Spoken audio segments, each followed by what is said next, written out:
going on, y'all? I'm your host, Livin With The Mahands.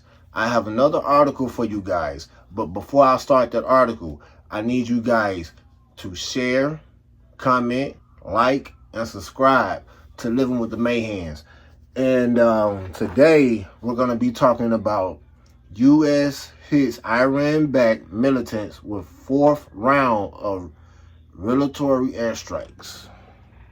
If you guys can see right there, I'm gonna hold it still for a quick little minute so you guys can see. Can you guys get that? All right, so that's what we're going to be talking about today. So we're going to start off with, it says, United States fighter jets struck two sites in Iraq used by Iran-linked militants on Wednesday morning, local time. According to U.S. Central Command and defense officials, this is the fourth round of American retaliatory airstrikes in response to a near-daily spate of attacks on U.S. forces in Iraq and Syria by Iran-backed groups. The attacks began in mid-October 10th, 10 days after Hamas' deadly terror attack on Israel. The Pentagon counts more than 6 such attacks since then. U.S. forces have been attacked approximately 66 times since October 17th. Pentagon Deputy Press Secretary Sabrina Singh told reporters Tuesday night 32 separate times in Iraq and 34 separate times in Syria. Wednesday strikes were partly in response to militants launching two close-range ballistic missiles at U.S. forces on an Al-Assad air base in western Iraq, injuring as many as 8 service members.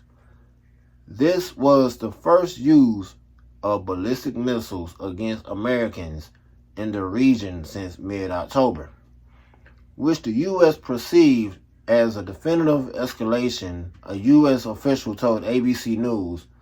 On the morning of November 22nd, in Iraq, U.S. Central Command forces conducted discrete precision strikes against 2 facilities in Iraq. The strikes were in direct response to the attacks against U.S. and coalition forces by Iran and Iraq-backed groups, including the one in Iraq on November 21st, which involved use of close-range ballistic missiles, a statement from Central Command read. The latest U.S. airstrikes in Iraq hit a command and control node and an operations center used by Katib Hezbollah. I don't know how to pronounce that, but, bear with me. I think it's Hezbollah, to attack U.S. coalition forces in Iraq and Syria. Recently, 2 U.S. officials told ABC News the airstrikes were conducted against a Khalid Hezbollah operations center and a Khalid Hezbollah command and control node near Al-Anbar in Jerf Arsak, south of Baghdad, one of the officials said. One of the officials said members of the militant groups were on site during the airstrikes, while the others told ABC News that some were likely killed, though a full damage assessment is still underway. In addition to the 4 pre-planned retaliatory airstrikes by the U.S. since October 17th, there have been several instances of American forces immediately firing back at Iran-linked attackers when their locations were identified. The most recent of those counterstrikes just occurred Tuesday when an American AC-130 gunship already airborne in the region spotted a group of militants launch the aforementioned close-range ballistic missiles at U.S. troops stationed in Iraq and western Iraq. The gunship crew tracked the attackers in their vehicle and struck back, killing several of them, according to U.S. officials. This self-defense strike resulted in some hostile fatalities, Singh said Tuesday.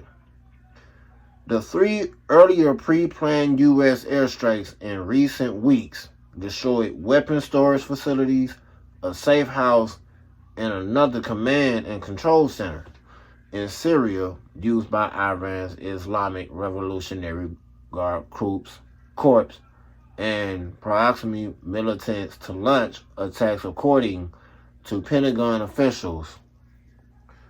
Some militants are expected to have been killed in at least some of those strikes. While the U.S. counterattacks are meant to discourage further aggression, so far, there has been no sign of them slowing.